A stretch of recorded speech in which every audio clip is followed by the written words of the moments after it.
Hello everybody, Jake, your resident content cowboy here. Yeehaw, we just had a balance patch in Pokemon Unite, and I think it's time to talk about the winners and losers of this patch. Come along with me, friends. Let's get into it. I'll start with a shocking winner of this patch and a Pokemon that you've been seeing probably in all of your games, and that is Tyranitar. Tyranitar won this patch for a few reasons, not just because of the buffs that Tyranitar received, but also because of some buffs other Pokemon have received before, and just a newly renewed interest in T-Tar. I think T-Tar's actually been pretty solid for a while. I made a guide for it a ways back during its battle pass. It kind of got some buffs during its battle pass, so it got HP then, I want to say, and its Unite move got a lower cooldown, which I thought was really solid. And now it's gotten more HP, it's gotten more defense, more special defense, and some really nice effects on Stone Edge and Sand Tomb. So your Dark Pulse, your Ancient Power, or combining either one of those with the new moves, those haven't really received any changes. But overall, over the course of like, I don't know, I want to say 6 months or so, Tyranitar has gotten 2 sets of buffs, which is pretty substantial when you kind of like put it all together. We're talking about a Unite move buff, HP twice, defense, special defense, and multiple moves, which I think has like fully put T-Tar back into the conversation.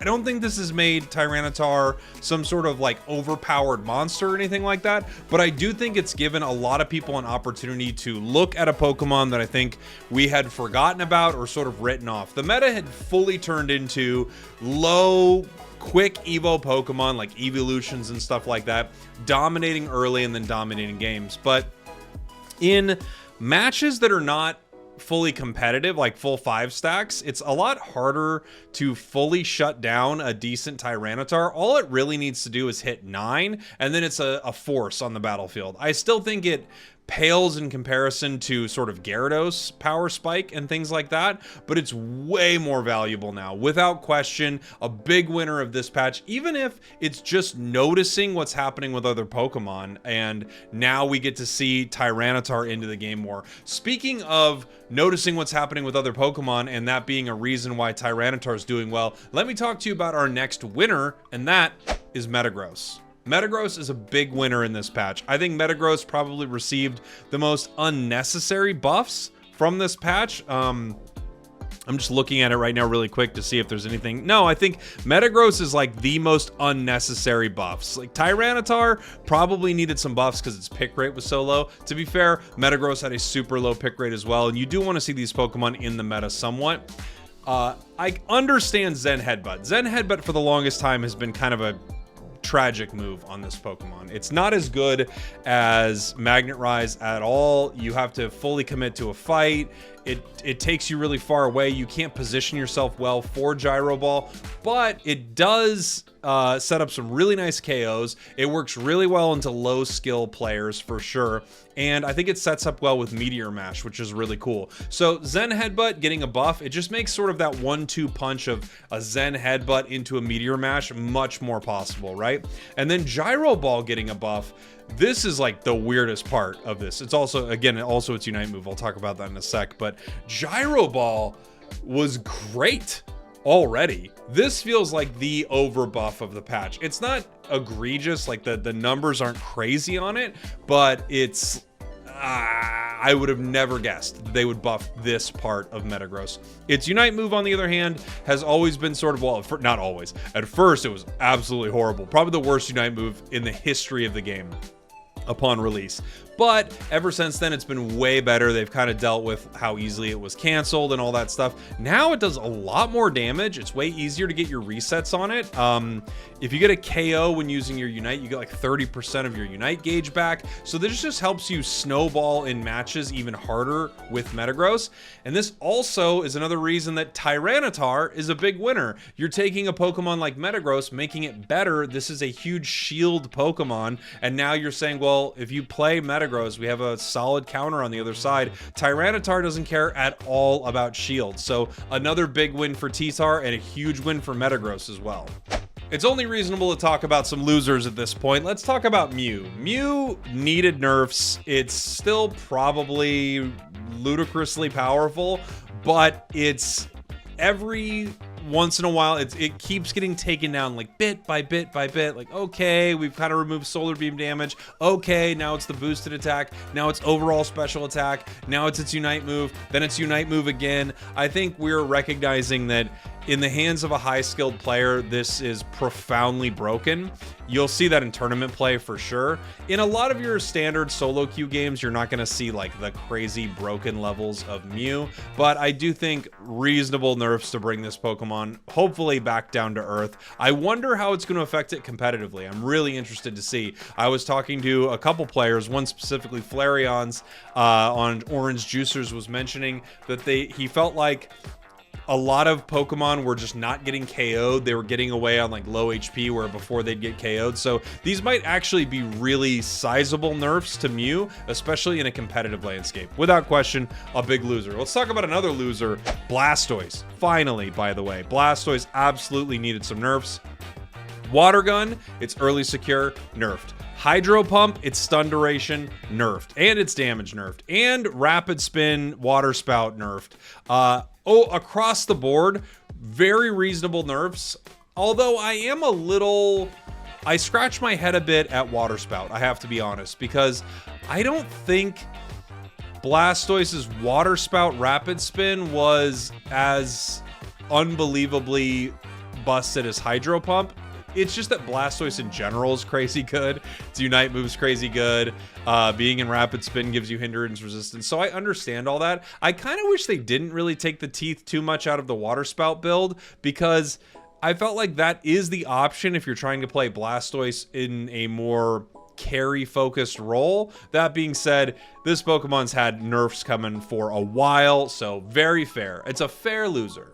Here's kind of a, whatever, little in between. That's Gyarados. I don't think this is a huge change for Gyarados. Its Unite move has a higher cooldown, probably very reasonable. You got his Unite too fast. You're still gonna get it fast. It farms really, really well, and Gyarados is still really powerful. So this is, but a scratch on Gyarados' armor. In a weird way, a winner and loser of this patch, I don't know, I guess it's more of a loser, is Decidua. Every part of Decidua in this patch got a buff. The real loser is Razor Leaf in general. Razor Leaf is just not a great move. Decidua is super squishy. You will find some moments and some teams where this absolutely wrecks the enemy team, but it's going to be insanely inconsistent, or it's going to require a lot of setup from your allies. However, I do really like the Leaf Storm change. I feel like I might, maybe, just because the problem is Shadow Sneak gives you mobility, right? But I did like Leaf Storm. It's a nice push, and the slow is very strong. So you can actually counter Pokemon that dive into you pretty well.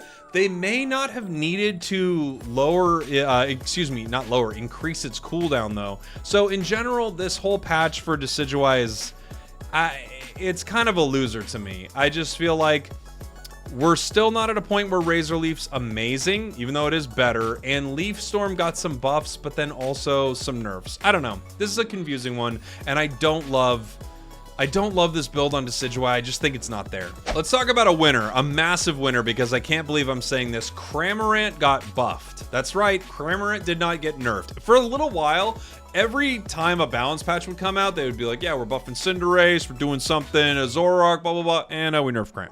They would just constantly nerf Cram throughout the history of this game since the beginning. My theory has always been that they made Cram, didn't like how powerful it was, and now they are nerfing him. So Cram finally got a buff. Dive, cooldown decrease to its stores on Dive, really nice, just gives you the ability to generate those faster, right? 5 seconds from 6. I mean, it's a pretty substantial change when you're just looking at the amount of time there.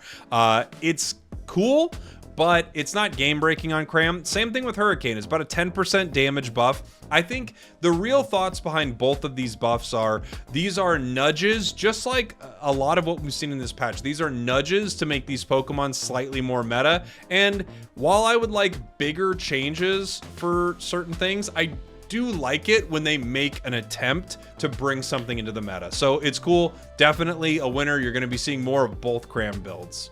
Let's talk about Delphox. Delphox needed a nerf to its Fire Spin, Fire Blast build. I think I made a video like a week ago being like, please nerf this. And honestly, it probably still needs it. Fire Spin's disgusting. They kind of changed it, but it's not that much of a change. And then Fire Blast does a ton of damage. From what I've seen, Delphox is still doing great with this. I wouldn't stress too much about it of this patch, but not an insane one. Same thing with Glaceon. To talk about another patch loser, I still don't think Ice Shard and Icicle Spear are doing that bad. I really don't. I played a couple games with it. It felt really, really solid. Anything to make it so a point and click move doesn't kind of instantly KO things is pretty fair. So I think it's fair that they nerf Glaceon. For me, Blissey is kind of a whatever of this patch. It got Helping Hand and Safeguard buffs. These were only nerfed a ways back because it was so disgusting with Mewtwo Y, and now that's not really a thing anymore. So it kind of like gave it back to it. So fair enough. Huge winner of this patch, all of us using emblems, because the emblem bug was finally fixed. That is a massive, I can't believe it took them this long, but I'm very, very happy that that was fixed. Thank goodness the emblem bug is gone. Another big winner of this patch is Leafeon. Hey buddy, it's funny that they haven't touched you at all. Leafeon's nuts. I mean, they really have not messed with Leafeon. I think all of the EVs they could kind of take a look at, but it would be tough to just nerf every single EV in a patch. In general, they are all insanely good, and I'm kind of surprised they haven't messed with Leafeon, especially given its ban rate in competitive play. Another one that I think they could easily have messed with is Zoroark or Comfey, or a combination of like all three of these Pokemon.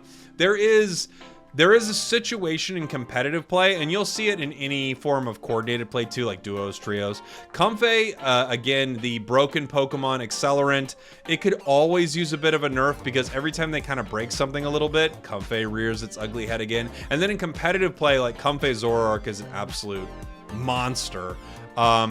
You could probably nerf both of those Pokemon and it would be all right. Let me know who you think won or lost this patch the most. Who's the biggest winner, biggest loser? For me, probably the biggest winner is Tyranitar. Again, not only because of T-Tar, but because of T-Tar's previous buffs and because you're going to see more Metagross. It just rips through shields. Like really, really nice situation for Tyranitar right now. And I think the biggest loser of this patch is probably Blastoise, but I don't know. I played it the other day and I felt pretty good.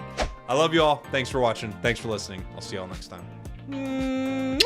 We did it.